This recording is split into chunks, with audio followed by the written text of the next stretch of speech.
definitely a lot of interesting things that I've just scratched the surface of. Yeah. Great place. What do you do? What do you do when you're not floating in the tank? Work, work a lot.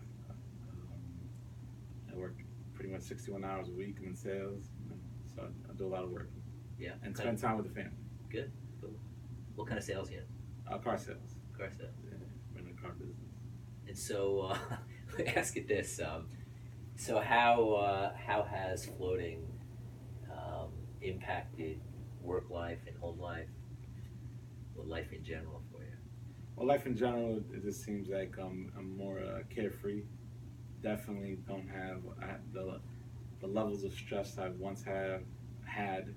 Um, they're not there. It's you know, I'm more open to listening and taking in the information, and after I listen and take it in, I'm able to really process it and make better decisions from it. You know why? I'm still trying to learn why, but you know why more than I do. The scientific reason why. Yeah, well, that it's it sounds like it's made a big difference for you. 100%. 100%. It's like I said. I mean, just scratching the surface of understanding how I'm able to get there, and how I can prolong that effect for that type of thinking for as long as possible, even when I'm not floating. Yeah, well, the way to prolong it is to just resolve the things that cause the stress in the first place. It's kind of like anything else. If you resolve it, it's gone. You're done with it. That's for us why we connect the floating with an understanding of how thought works. So people, when they're done with it, they can be done with it, and have you could say have the extra brain power, or circuitry to to deal with the stuff that matters most to them. So you always bringing people here. Yes. Like there's always somebody that's calling up and saying, "See, sent me here," or coming with you. Yes. Because, Oh, go sorry, ahead. go Yeah. ahead. No. Yeah. That's my question. Like what's that about? Like you seem to be talking to a lot of people about your experiences with floating. Well, I just believe in the world where we're living in right now. You get overwhelmed with information across the board. There's very little time to truly slow things down and process it.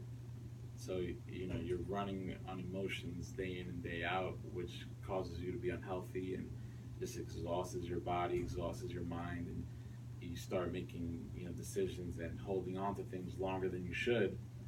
And I just feel like if everybody were to float and really understand what benefits floating gives you, the world would be a better place. Like everybody will be able to make better decisions and let go of things and move forward. And like you said, once you let go of something, you move forward. You can, you know, let go of the past and move on to what you're trying to get to in the future. Yeah, go on to like the next thing.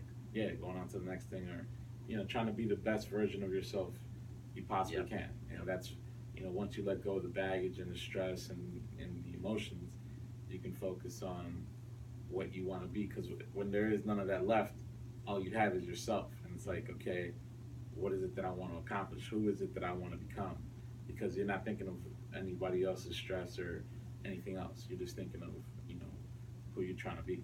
Yeah, when you get right down to it, if you think about the things that are in the way of doing that, of accomplishing what it is you want to accomplish, the list, however long it is a list that has to do with you or anybody. You could say being their own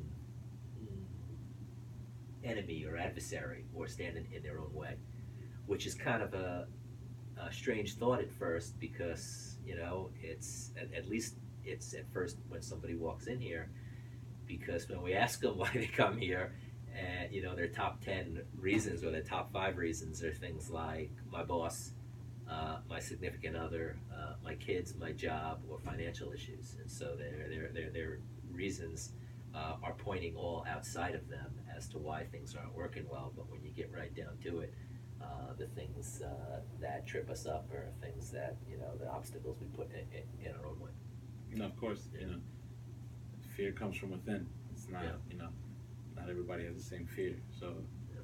all these things that we put in front of ourselves keep us from, getting there. And that's why I appreciate you so much, because, I feel like it's more than a business for you. It's, you have something to teach and something to go forward. Like, you're very passionate about it, and, you want to, educate the people, educate, your community, to, people around you, and, friends, family, and obviously, customers who Yeah. become friends and family anyway.